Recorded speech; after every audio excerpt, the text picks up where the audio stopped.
Questions. Two charge spherical conductors of radius r1 and r2 are connected by a wire. Then the ratio of charge density of the surface हमें पूछ रहा है. जैसे ये कह रहा है कि इसकी रेडियस r1 है एंड इसकी रेडियस r2 है और इसको हमने एक वायर से कनेक्ट कर दिया है. तो अगर ये कंडक्टिंग है तो यहाँ पर चार्ज की शेयरिंग होगी एंड चार्ज की शेयरिंग तब तक होगी जब तक कि दोनों का पोटेंशियल सेम नहीं हो जाए. तो मान लो कि फाइनली इस पर चार्ज Q1 है और इस पर चार्ज Q2 है. Let this is the final status.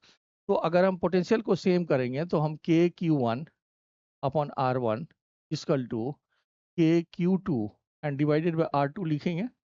तो यहाँ से आपका Q1 upon Q2 will be equal to R1 and upon R2. ये रेशियो हमारा आ गया. Let this is the equation 1 and हमें सरफेस चार्ज डेंसिटी की वैल्यू फाइंड करने के लिए बोल रहा है, यानी कि सिग्मा 1 एंड सिग्मा 2 की रेशियो फाइंड करने के लिए बोल रहा है. तो हम यहाँ पर लिखेंगे Q1 upon 4 pi R1 square divided by Q2 upon 4 pi R2 square.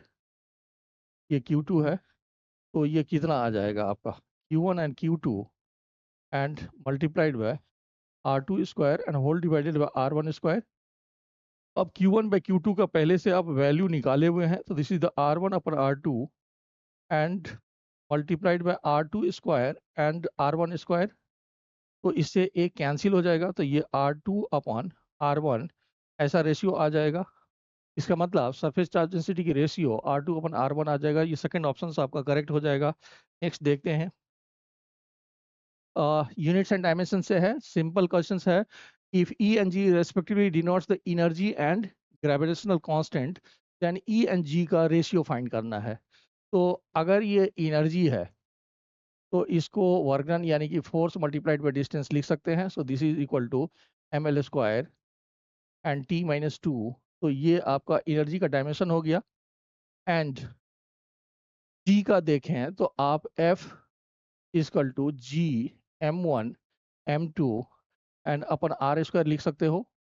तो यहाँ से G का वैल्यू कितना हो जाएगा M L T minus 2 and multiplied by M L T minus 2 multiplied by L square and whole divided by M square. तो ये कितना आ गया m to the power -1 L cube and t minus 2.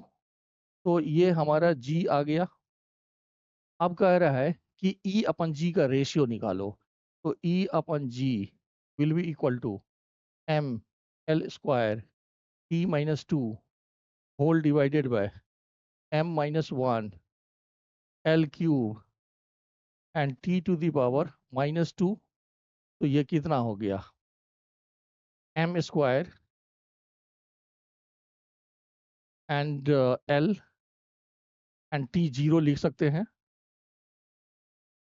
तो m square -1 आ जाएगा ना यहाँ से. ये तो -1 आ जाएगा ना.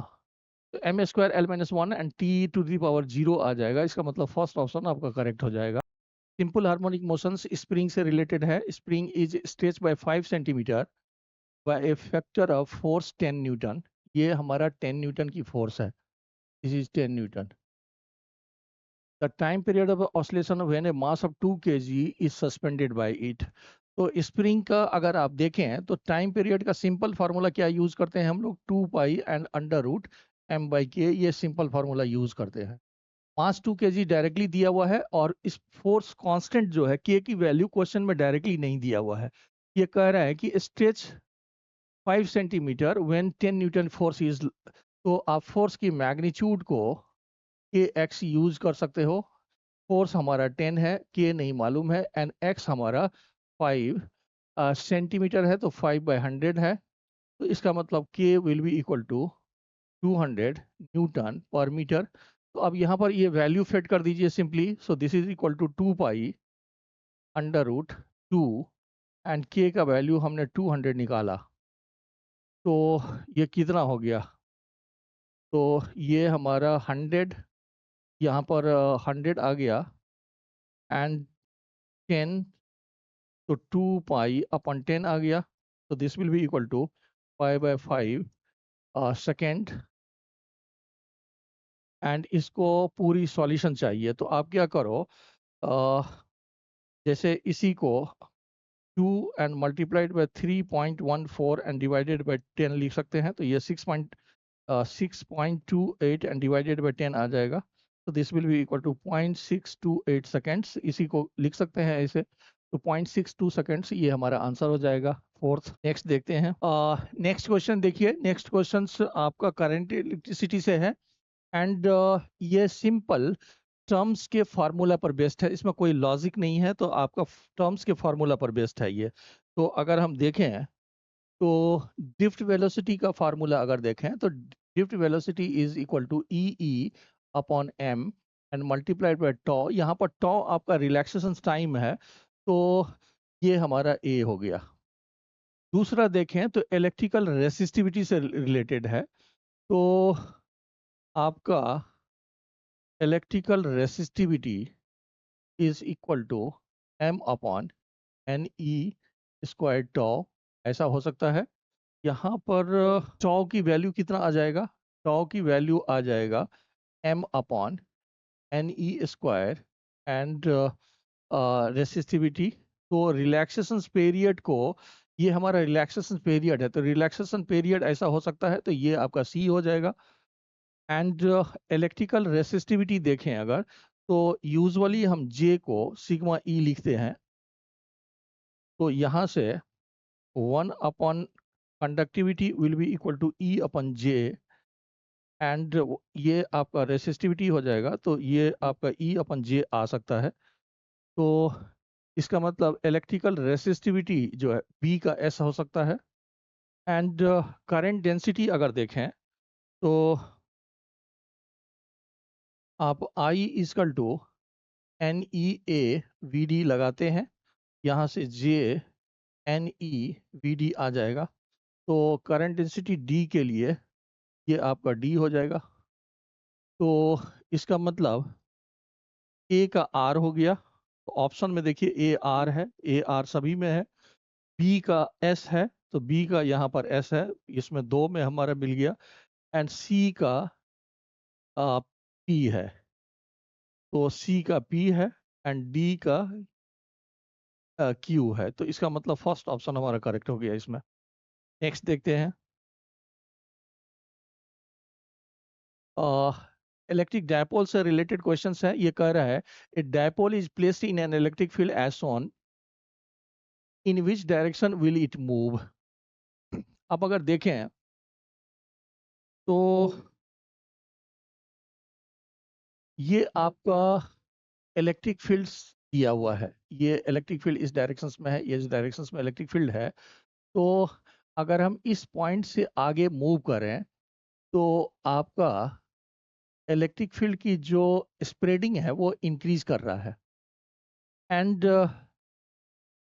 Concentration of electric lines of force या density of electric lines of force electric field के मैग्नीट्यूड से डायरेक्टली प्रोपोर्शनल है। तो आप ऐसा कह रहे हो कि कंसंट्रेशन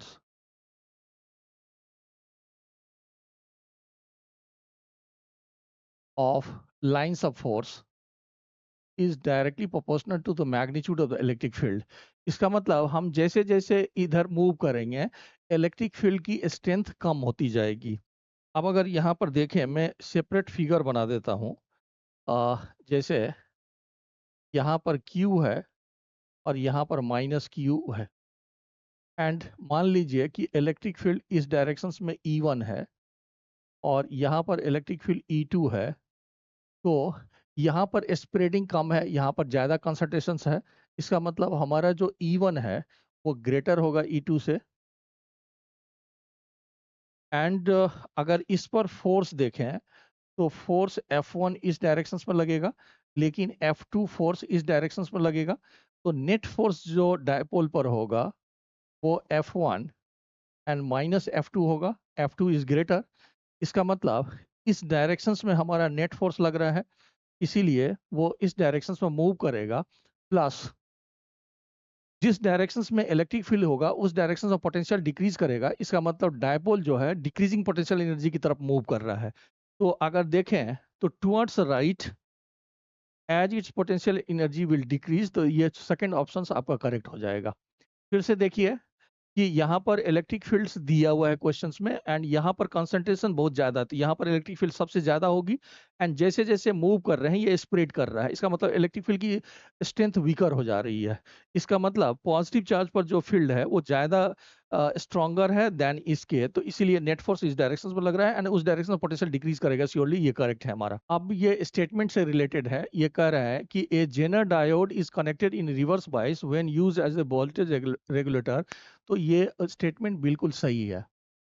आप अगर जेनर डायोड को देखो, ये नेगेटिव है ये पॉजिटिव है, तो यहाँ एन टैप पॉजिटिव से कनेक्टेड है, तो इसका मतलब ये रिवर्स बाइस में हो गया, एंड यहाँ पर हमारा लोड रेसिस्टेंस होता है, this is your load resistance.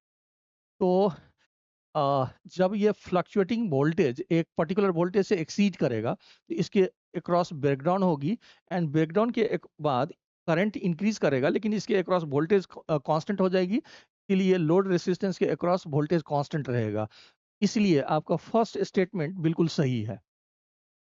अब अगर यहाँ पर देखें तो ये आपका वैल्यू बेस्ड क्वेश्चंस है, यानी कि मेमोरी बेस्ड क्वेश्चंस है ये।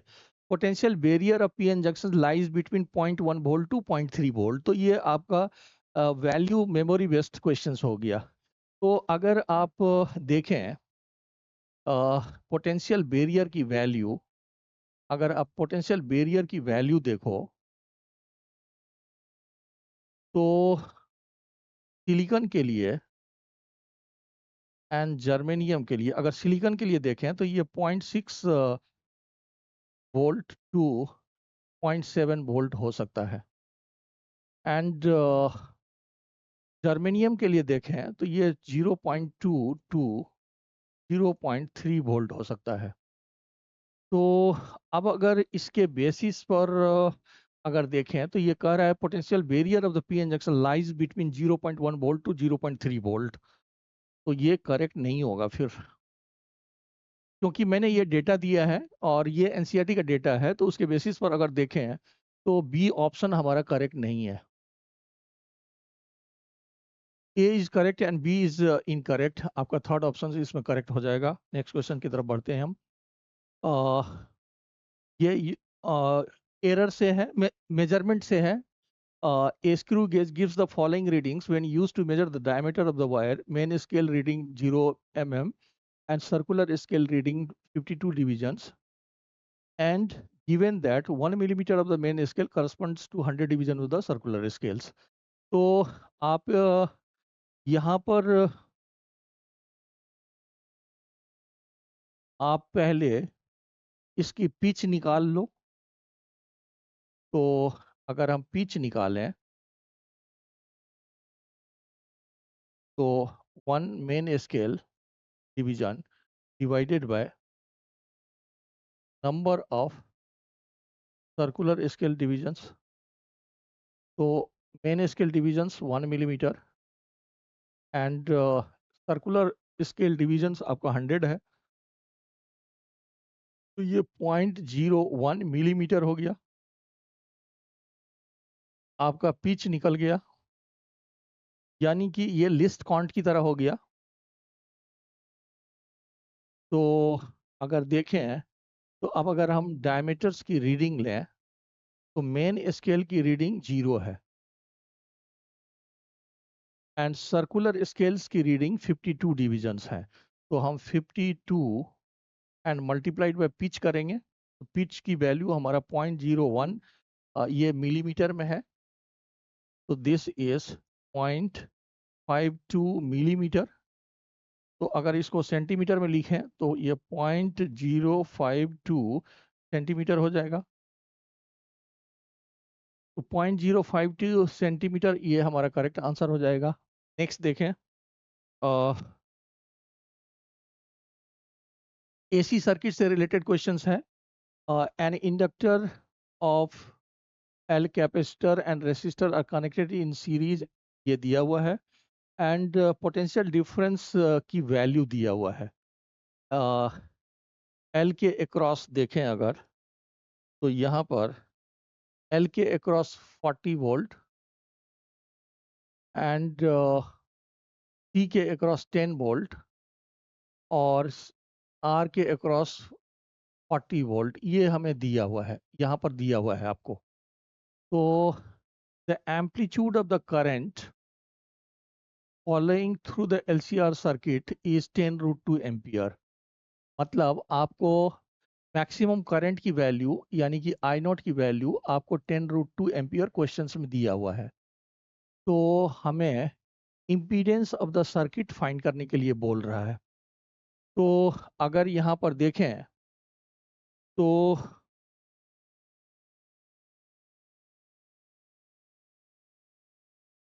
यहाँ पर अगर आपका करंट इस डायरेक्शन में फ्लो कर रहा है तो जो वोल्टेज अक्रॉस आर होगा that will be in same phase with the current.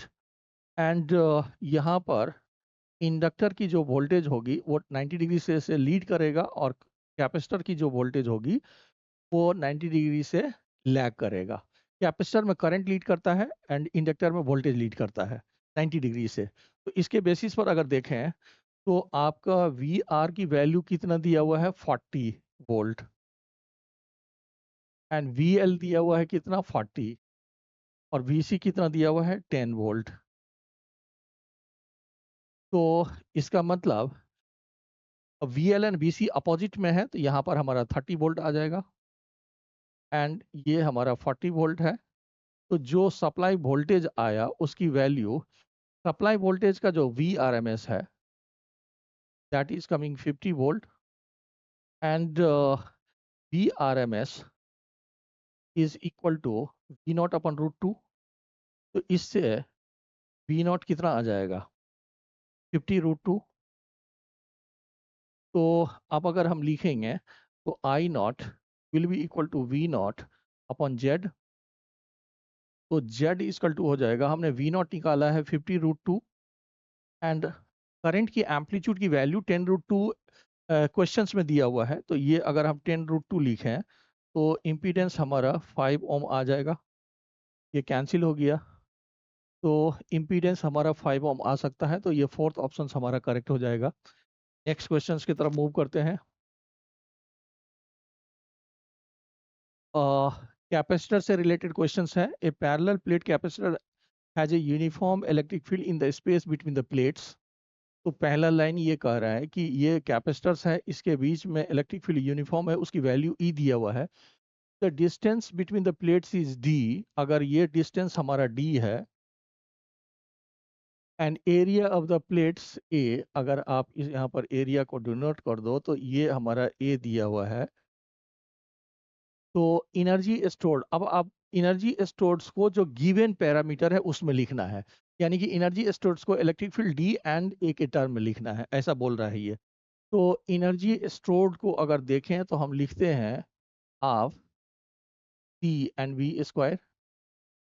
यहाँ पर हाफ सी की जगह पर आप epsilon naught A upon D लिख सकते हैं and E equal to D V by D है, तो ये वी बाई डी होता है। तो V equal to E D हो जाएगा, तो ये हम लिख सकते हैं E square and D square. यहाँ पर डी कैंसिल हो जाएगा, तो half epsilon not E square D D, यानी कि this is half epsilon not square and multiplied by A D, ऐसा आ सकता है। तो हमारा थर्ड ऑप्शन मैच कर रहा है, इसका मतलब third is the correct answers. Next देखिए, फोटो इलेक्ट्रिक इफेक्ट से रिलेटेड है। An electromagnetic waves of wavelength lambda is incident on A photosensitive surface of negligible work function. Negligible work function ये बोल रहा है। तो यहाँ पर एक वेव को फॉल लाइट को फॉल करा रहा है ऑफ वेवलेंथ लेमडा एंड इसकी वर्क फंक्शन जो है वो ऑलमोस्ट जीरो है, ऐसा क्वेश्चन में लेने के लिए बोल रहा है। If m m mass is photoelectron emitted from the surface has de Broglie wavelength d। अब यहाँ से जो फोटो इलेक्ट्रॉन्स निकला है उसकी मास अगर m हो एंड उसकी de Broglie वेवलेंथ अगर लेमडा d हो, तो इस दोनों के बीच में हमें रिलेशंस एस्टेब्लिश करना है। तो अगर आप देखें तो जो लाइट फॉल कर रही है उसकी energy S C by lambda हो जाएगा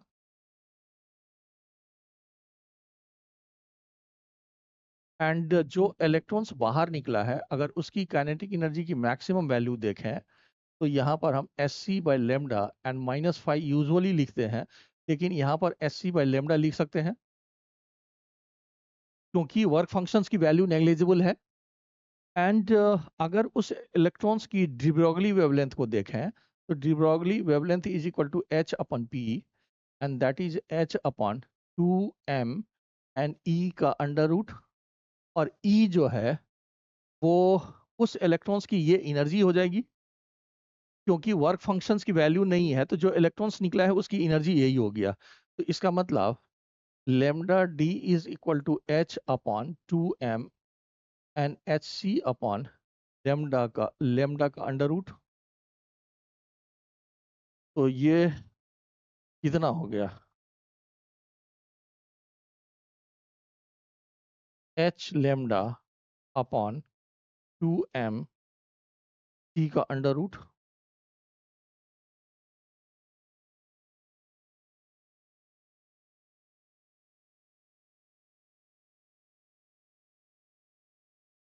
तो दोनों तरफ स्क्वायर करके देखते हैं तो ये lambda D square will be equal to H lambda and divided by 2mc।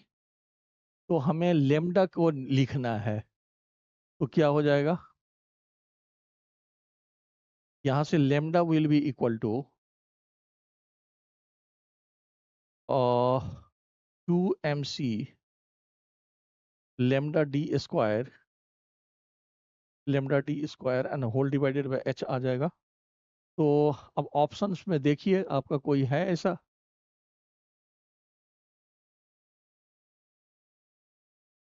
Lambda equal to 2m upon h c, लेकिन lambda equal to 2mc by h and lambda D square, तो ये third option match कर रहा है आपका 2mc by H into lambda D square, तो ये third option match कर रहा है। नेक्स्ट देखते हैं,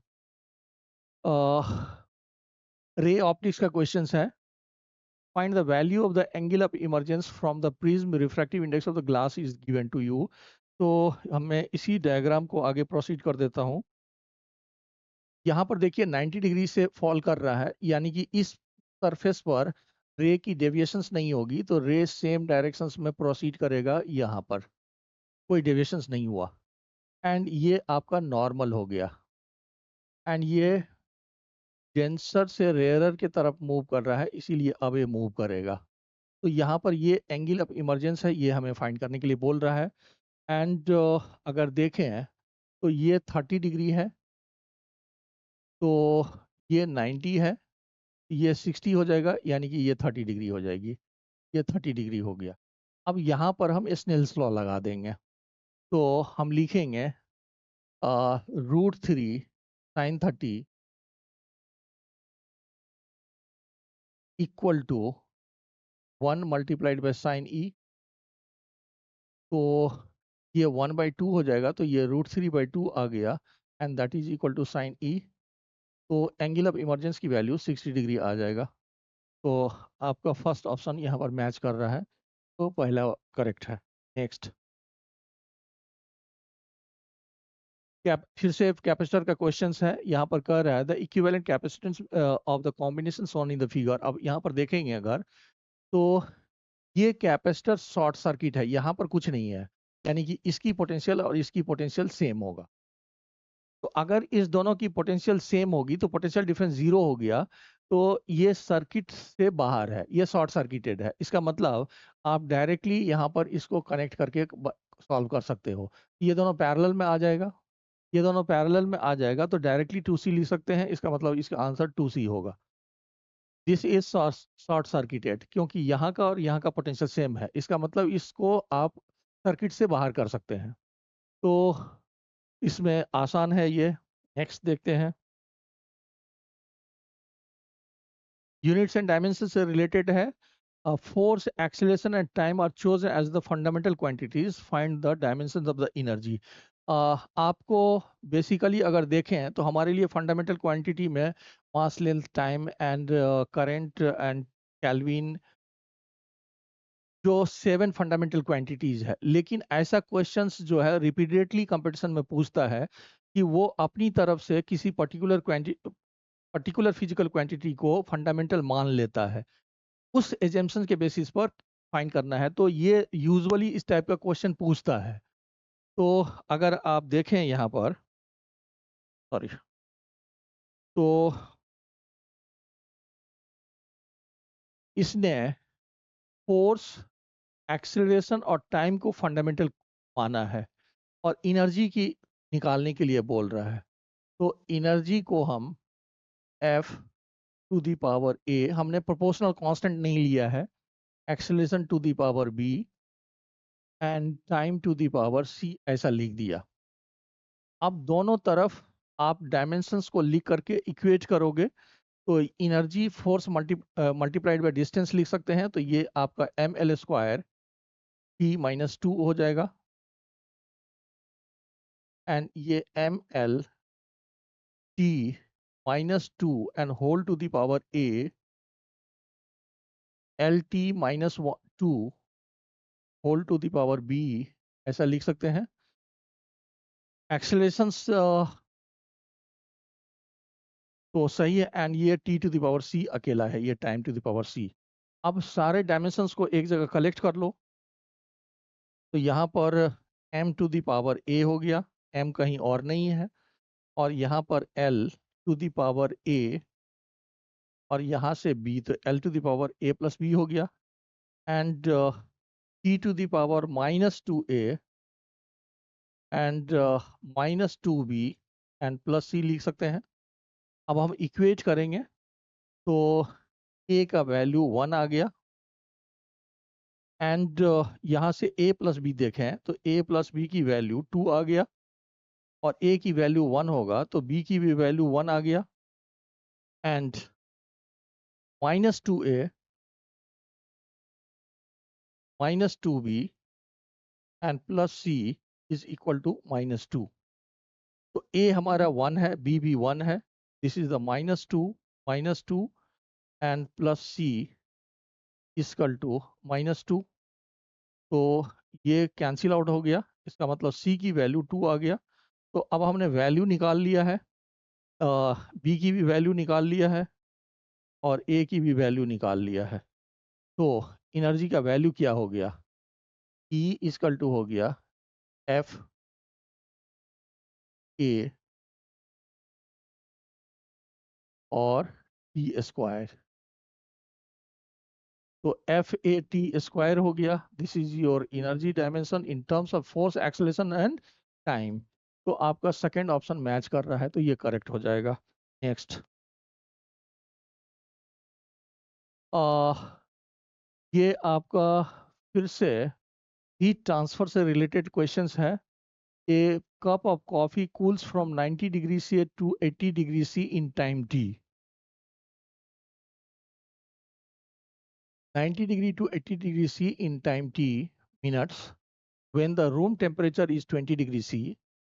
The time taken by a similar cup of coffee to cools from 80 to 60 degree at a room temperature uh, at the same room temperature 20 degree C ऐसा बोल रहा है। तो अगर हम ये एज्यूम करें कि इसमें न्यूटन्स लॉ ऑफ कूलिंग तो यहाँ देखें अगर, तो मान लेते हैं कि यहाँ पर न्यूटन्स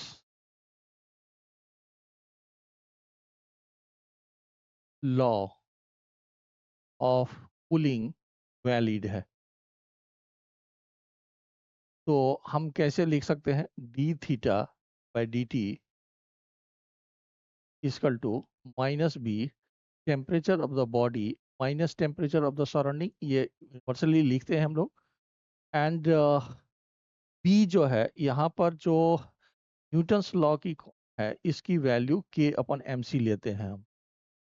तो C स्पेसिफिक हीट है एंड M मास है। तो हमें चूंकि सेम बॉडी की कंपेयर करना है, इसीलिए यहाँ पर इसकी नीड नहीं है हमें। तो अब अगर इसके बेसिस पर देखें तो D theta by D T अगर फर्स्ट केसेस में दें तो 90 से 80 हो रहा है इन टाइम t। तो हम ऐसा लिख सकते हैं कि 90 minus 80 divided by t will be equal to minus B and यहाँ पर सराउंडिंग की टेम्परेचर आपका 20 डिग्री C में ही लिख रहे हैं मान लीजिए। तो अब अगर देखें तो बॉडी की टेम्परेचर वेरिएबल्स हैं फ्रॉम 90 टू 80। तो 90 में देखेंगे तो कंपैरेटिवली रेट ऑफ कूलिंग ज़्यादा होगा इन कंपैरिजन टू द 80। लेकिन हम क्या करते हैं, इस दोनों का यहाँ पर मीन टेम्परेचर ले लेते हैं। तो यहाँ पर 85 लिख सकते हो आप। तो ये हमारा 10/T equal to -B and ये 65 आ गया। तो ये हमारा 65 आ गया। This is let equation 1।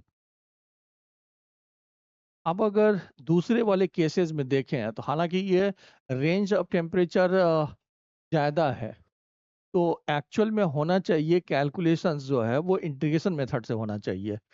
लेकिन अगर हम यहाँ पर फिर से करें तो 80 -60 डिवाइडेड बाय T1 ये नहीं मालूम है, and that is the -B। And फिर से सराउंडिंग की टेम्परेचर सेम है। एंड यहाँ पर अगर देखें तो कितना हो जाएगा, 70 आ जाएगी। तो यहाँ पर मीन टेम्परेचर, फिर से हम इसका मीन टेम्परेचर ले लिए। तो इक्वेशन क्या आ रहा है कि 10 नहीं 20 ना, सॉरी ये आपका 20 है। 20 divided by T1 will be equal to -B and multiplied by 50। ये इक्वेशन 2 हो गया। अब दोनों को अगर डिवाइड करें तो हम इसमें से इसको डिवाइड कर रहे हैं, तो ये क्या हो जाएगा, T divided 2T divided by T1 equal to 50 and divided by 65। तो यहाँ से 25 कर लेते हैं एंड ये 13 हो जाएगा, ये 5 हो जाएगा। तो T1 will be equal to 13 by 5 and multiplied by T कर दिए। तो 13 बाय 5 मल्टीप्लाइड बाय T हमारा सेकंड ऑप्शन करेक्ट हो सकता है। लेकिन यहाँ पर अगर देखें तो ये कंसेप्ट जो है वो बहुत स्मॉल रेंज के लिए अप्लीकेबल है, लेकिन यहाँ पर 80 से 60 वो बहुत बड़ा रेंज है। तो इन जनरल हमें क्या करना चाहिए था कि D theta by theta minus theta naught and -B and dt, and यहाँ पर इसको इंटीग्रेशन मेथड से करना चाहिए। जैसे मान लीजिए स्टार्टिंग में टेम्परेचर θ1 है एंड स्टार्टिंग में θ2 है। तो यहाँ पर अगर देखें तो वैसे तो हमारा आंसर मैच कर गया है, लेकिन नीट की जो ट्रेंड अगर देखें एंड पर्टिकुलरली अगर 2025 का क्वेश्चन देखें तो वो कुछ भी कर सकता है। तो अगर सपोज करिए कि कहीं अगर इंटीग्रेशन मेथड से हमें फाइंड करने की नीड पड़ जाए, तो मुझे लगता है कि ये वाली कॉन्सेप्ट जो है स्टूडेंट्स को रेडी रखना चाहिए। कोई जरूरी नहीं है कि ऑलवेज जो है ना एवरेज लेकर के हो जाए, क्योंकि इसमें बहुत ज़्यादा एफर्ट्स नहीं है। आप इंटीग्रेशन करके इसको कर सकते हो, लॉग में आ जाएगा। इसकी integration ln theta minus theta naught हो जाएगा। ये θ1 है एंड ये d थीटा। तो इंटीग्रेशन मेथड से यहाँ पर थीटा माइनस थीटा नॉट है, सॉरी यहाँ पर आपका ये थीटा माइनस थीटा नॉट है। तो इसकी जो डिफरेंस इंटीग्रेशन होगा वो ln theta minus theta naught हो जाएगा। अब इस वेरिएबल की जगह पर एक बार θ2 एंड θ1 रखेंगे तो उससे जो है ना ये कैलकुलेशंस, ये मुझे लगता है कि स्टूडेंट्स को ये वाली अप्रोच भी रेडी रखना चाहिए।